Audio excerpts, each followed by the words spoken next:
Alhamdulillah, ikhwan akhwat yang dirahmati Allah Subhanahu wa taala. Kenapa kita harus mempelajari tentang amalan hati? Ya, amalan-amalan hati yang dianjurkan agar kita bisa mengamalkannya, dan juga penyakit-penyakit hati yang berbahaya yang harus kita jauhi. Banyak hal yang menunjukkan akan urgensinya kita belajar akan hal ini. Di antaranya, yang pertama, bahwasanya kedudukan seorang dan derajat seorang tergantung akan bersihnya hatinya.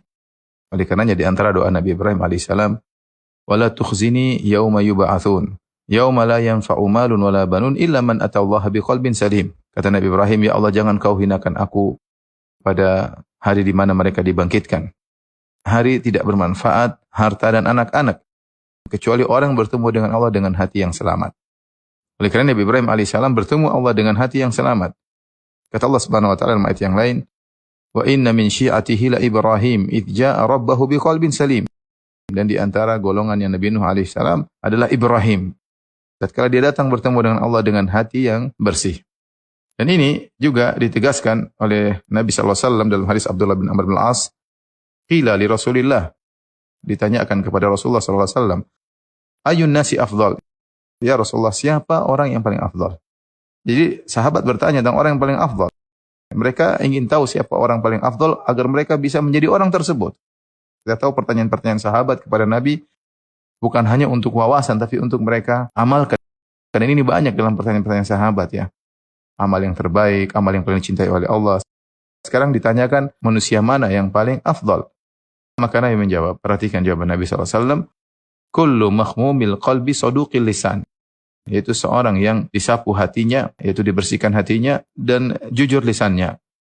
Para sahabat bertanya, "Ya Rasulullah, orang yang lisannya jujur kami paham ya Rasulullah.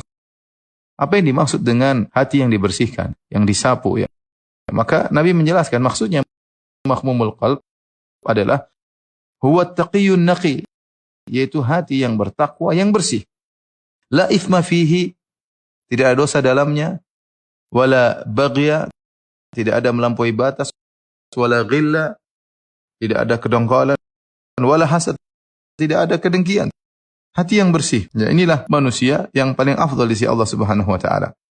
Hati yang bertakwa, yang bersih, tidak ada dosa, yaitu syahwat ingin melihat hal yang haram, ingin memandang hal yang haram ya.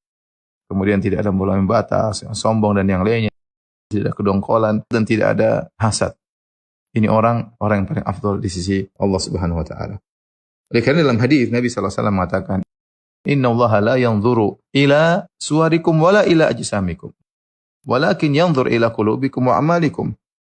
Sungguhnya Allah Subhanahu wa taala tidak melihat kepada rupa kalian. Dan Allah tidak melihat kepada jasad kalian.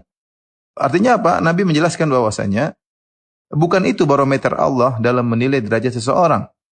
Walakin yanzur ila qulubikum wa a'malikum. Tapi yang Allah lihat adalah hati kalian dan amalan kalian. Ini yang menjadi barometer Allah dalam menilai derajat seseorang. Pertama adalah hatinya, baru kemudian amalnya. Bahkan tapi yang menjadi pusat perhatian Allah yang pertama adalah hati seseorang. Karena kalau seorang dinilai dari rupanya, dari parasnya, maka orang-orang yang tampan mereka yang paling tinggi di sisi Allah. Wanita-wanita paling cantik mereka yang paling tinggi di sisi Allah Subhanahu wa taala. Tapi itu bukan jadi patokan Allah Subhanahu wa taala.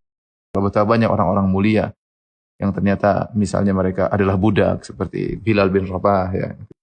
Dirinya budak kemudian dibebaskan oleh Abu Bakar, berkulit hitam ya. Demikian juga dalam satu hadis ketika Ibnu Abbas radhiyallahu taala anhuma pernah berkata kepada Atha bin Abi Rabah. Kata Ibnu Abbas, "Ala urika imra'atan min ahlil jannah." Wahai Atha bin Abi Rabah, maukah aku tunjukkan kepada engkau seorang wanita penghuni surga? Subhanallah. Atha berkata, "Bala." Tentu ya Ibnu Abbas, siapa wanita penghuni surga? Artinya Ibnu Abbas menyampaikan Rasulullah SAW pernah mengatakan ini perempuan penghuni surga. Kemudian kata Ibnu Abbas, "Hadhil mar'atus sauda." Inilah wanita berkulit hitam. Yang Rasulullah mengatakan dia adalah penghuni surga. Kok bisa wanita berkulit hitam ini menjadi penghuni surga? Atatin Nabi sallallahu alaihi wasallam faqalat. Dia datang menemui Nabi sallallahu alaihi wasallam lantas dia berkata, "Ini usra." Ya Rasulullah, aku terkena penyakit sara, yaitu semacam penyakit ayan atau aku kemasukan jin. Wa inni atakasyaf. Dan ketika aku sedang lagi kumat, terkadang sebagian auratku tersingkap. Fadu'ullah li, berdoalah kepadaku ya Rasulullah agar aku sembuh. Maka kata Nabi sallallahu alaihi wasallam, In syi'ti sabarti walakil jannah. Kalau kau bersabar, kalau kau mau kau bersabar dan bagimu surga. Wa in syi'ti da'autullah an yu'afiyaki. Tapi kalau kau mau, aku berdoa kepada Allah, kau akan sembuh dari penyakit ini. Apa kata wanita berkulit hitam ini? Asbir. Aku milih bersabar. Ini atakasyaf. Tetapi ya Rasulullah, aku tersingkap ketika aku sedang koma. Yaitu dia malu. Kalau terlihat sebagian, subhanallah, bagaimana rasa malu wanita berkulit hitam ini. Ya, mungkin kalau dia tersingkap pun mungkin nggak ada yang lihat. Ya, mungkin nggak ada yang tertarik. Tapi dia punya rasa malu tinggi di sisi Allah Subhanahu Wa Taala. Maka dia berkata, Fadu Allah li alla atakasyaf. Maka berdoalah kepada Allah untukku agar ketika aku kambuh tidak tersingkap. Fada Allah. Maka Nabi SAW mendoakan. Ini dalil bahwasanya wanita ini penghuni surga.